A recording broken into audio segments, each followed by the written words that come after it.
A new website? And what did you leave behind? Let's get into it.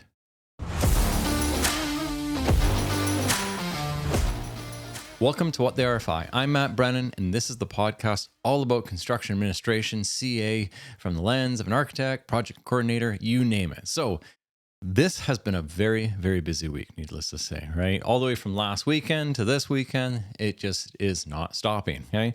So what did the busy week look like? Well, there's a brand new website out. That's amazing. We're going to talk about that and go into details in a moment here. I was a guest on the Conspicuous Deliberate Words podcast. I got word and an acceptance that I will be speaking at AUGICon. Okay, I'll go into the details of that in a minute. And what did you leave behind? We'll come back to that at the end there of kind of that CA item alone. So let's start off with the website. Exciting news, okay? Over the last month, I've been building a brand new website from scratch, right from head to toe, a brand new looking site that is a fresh look. It just helps you navigate through the episodes a lot better. You can search the episodes. Even if I've done a number of speaking engagements, they're listed now on there. You can watch them, get tips about CA, get how to release the best tender package available. All that's been laid out on that website with it. And heck, there's even a blog now too. So I'm going to start, getting into that, start writing articles, tying into the whole theme that we're doing with the CA aspect of this. And just again, another useful tool, resources that you can grab any moment and just want to learn, be better in your daily CA in that side. And ultimately, I just really want this podcast to grow at the end of the day. So this website is going to be SEO optimized, all that technical jargon. But the reality is there's a lot to it. There's a lot of power behind it. And I'm very excited. And most of all, if you're listening and you've got something to offer and you want to talk CA, you're passionate like me about it, there's a whole drop your line, be a guest on the show, go and fill your info. Let's connect and let's do one of these shows online. Okay. 2, the Deliberate Words podcast. This is by a group of Conspicuous. Conspicuous, what is it? Well, they are a spec writing software, which is very cool. And I met with Dave, Steve, and Tina from the group. We had a great pre-chat. We did the recording. It was so natural, so relaxed between really the 3-4 of us. And just what a great way to talk about specs. Talk about construction administration, how the two interacts, when specs should be engaged in that respect, and, just looking at those details to ensure that job runs very thorough right through it. So we like I said, we went through that. We talked about some beautiful places in BC and, their trips, my trips, and kind of what we do. So really cool. It's going to be live in the next coming weeks. I'm very excited to be part of it. And I was even invited back to the show in another go around. So I'm very excited. More details come. You'll see. Just watch the channels. But yeah, AugieCon. Well, first of all, what the heck is AUGI? Autodesk User Group International. There's like 300,000 members, I think, or maybe 500,000 members. It's a lot. I was actually a member back. I started being a member in February of 2005. I'm dating myself here. I was always on the forums, and this was the days of Revit when Revit was becoming a thing. And it's just a nonprofit user group that comes together and just basically helps each other out, right? That's where it kind of originated. But every year they do this thing called AugieCon. In this case, it's happening on May 1st and 2nd. So it's a virtual event in this case. Free to join, welcome there. Lots of live sessions. I will be giving a speaking engagement on one of the many topics I submitted. And there's, of course, a bunch of pre-recording catalog stuff. Lots of great contact if you're using Revit or if you're trying to do things better in the industry.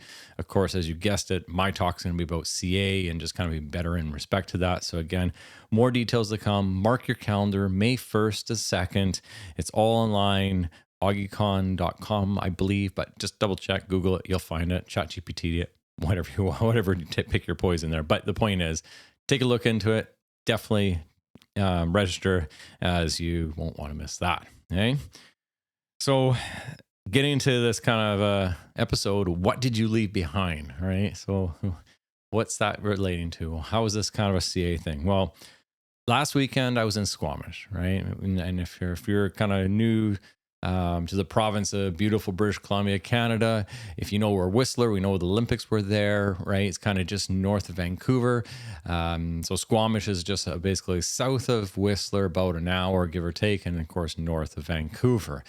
And it's like a little mini mountain town, right? Very similar. If you know Whistler, Squamish is very much like that. And, what a really cool place. Lots of, I do overlanding on the side, as a kind of a hobby. Lots of roads, lots of snowshoeing.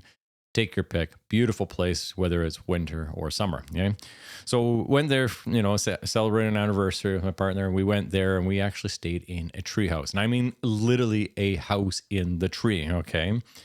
And anytime we go away, we always kind of pick up these really cool Airbnbs. Okay, we want something with character in that sense, and something that has a story. And it's just neat versus staying in a condo or, something really simple. It's nice to find these little hidden gems, and this one was definitely a hidden gem. It was out the outskirts. It was down, some of the deep roads, very private. It was amazing. Backed onto a river, very very cool. Okay, but like I said, this was one really cool treehouse. Okay. And it got me thinking when I was kind of hanging around, getting ready, making dinners, whatever, like, taking a shower, all these things. And just the attention to detail that went into this thing was really remarkable. Like a big kudos. And I got to still delete my Airbnb review on it, but and I really should, because the owner, the person who put this together, took their time. They thought about all the details, right? They literally, like I said, hey, they made it to a tree, and they attached it to the physical trees and that, with some additional, of course, seismic restraints and supports and everything. But it was, I'm an interior finisher, right? I did that in my early days before going to school and getting my education. And I just appreciate everything they did, all the nooks and crannies, the corners, the kitchen, the moldings, the different type of materials, how they terminated inside a corner versus outside, all these little details that we look for. And it was really well done, finished, very clean. The attention to details, the furniture, the lighting, you kind of gain my point, is that there was thoughts into this. And kind of as architects, designers, that's what you're doing, right? At the beginning of the stage, you're putting these details in your plans, right? Which is awesome. And you should. I mean, you're pushing the boundaries and you're being creative, and you're investing all this time into these details. And that is incredible once it's all on paper. And you render it, you put in Lumion, 3 Max, whatever you use, and it looks incredible. And the vision's there. You've worked your heart and soul on this, and now it's being built. And that's where the construction administration, the CA side of it, starts to come in. Okay. And the attention to detail that you put in the drawings need to be reflected throughout the CA to the end of the process. So let me explain. All right. So as we're going through this whole process, the hard thing with CA is sometimes there's not a budget. Sometimes it's burnt at the beginning, early days of design, and you don't have it, or maybe you actually had a budget for CA, but it's been burnt up by so many extra RFIs, and that was just the type of contractor that got, onto the project, or whatever the case is, maybe you didn't anticipate it, or whatever the thing is the whole point of CA is you're not trying to lose money in that respect. But when you're in that position as a firm, it's tough not to want to spend that extra time to ensure that the jobs are being done on site. And my encouragement to this kind of segment here in today's kind of episode is to not give up, is to keep going and pushing hard to, fulfill basically the design, what you did at the beginning, and bringing it forward to the end, right? And not slowing down the race, not skipping a beat, and just carrying on. Okay. All the work that you and the team have done to this point, like I said, you need to see it through. And that's kind of the message. I think is pretty loud and clear. And where this becomes a challenge on site is if you start getting pushback from the GC. They want to do some value engineering. They can't get the products or something like that. So you got to be starting to push towards an alternate. That's where you need to stand your ground and say, no, I'm not going to take it. I'm not entertaining this alternate because I don't want that. I spent all the time specifying this particular product. This is going to change the look. And, unfortunately, sometimes from the lens of a contractor, they don't see it that same way because they haven't invested it as much as you have. You've taken that time with the drawings. You've put it in all the details. You've done your homework research. You know exactly what you want. I'm horrible when it comes to buying a TV. I have to research the death out of it because I want to make sure I'm getting the best product. Sort of same thing. If I'm buying a camera, I want to do my homework and I want to research it. The problem with that is, although I'm spending so much time, the positive is when I pick up that TV or I pick up that camera, I'm happy. I really am. It does the job. It's exactly what I researched to do that it was going to do. And it just, at the end of the day, it feels a good thing. So that's, like I said, you're putting the effort, the product. So again, don't let off that, right? And if you're the individual that's doing the field reports, you probably not had any investment into it or something. But the reality is, you as that field report person, it is your duty, your liability, your obligation to get out there and document that field report and bring up the deficiencies to light, to really bring it to the contractor and try and bring it to them earlier, sooner or later, so they have time to correct it and correct it the right way.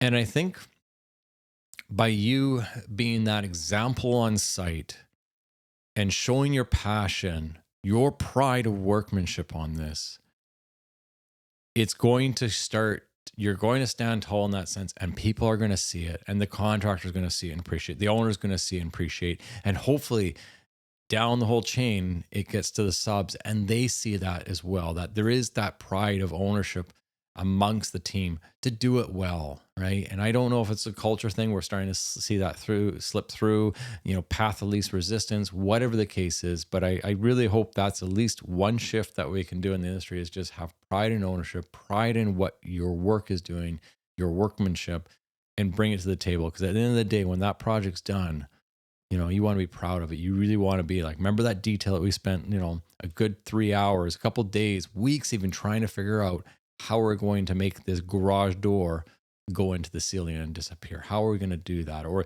maybe that front entrance millwork piece, how can we do that? We had it backlit or lighting or whatever the case is. All these details, they take time. And when it gets to site, you definitely want to put that investment. And that's when like RFIs start coming through, questions come in. Don't shun away the contractor. Give your best to them at that point. Again, maybe you don't have the budget.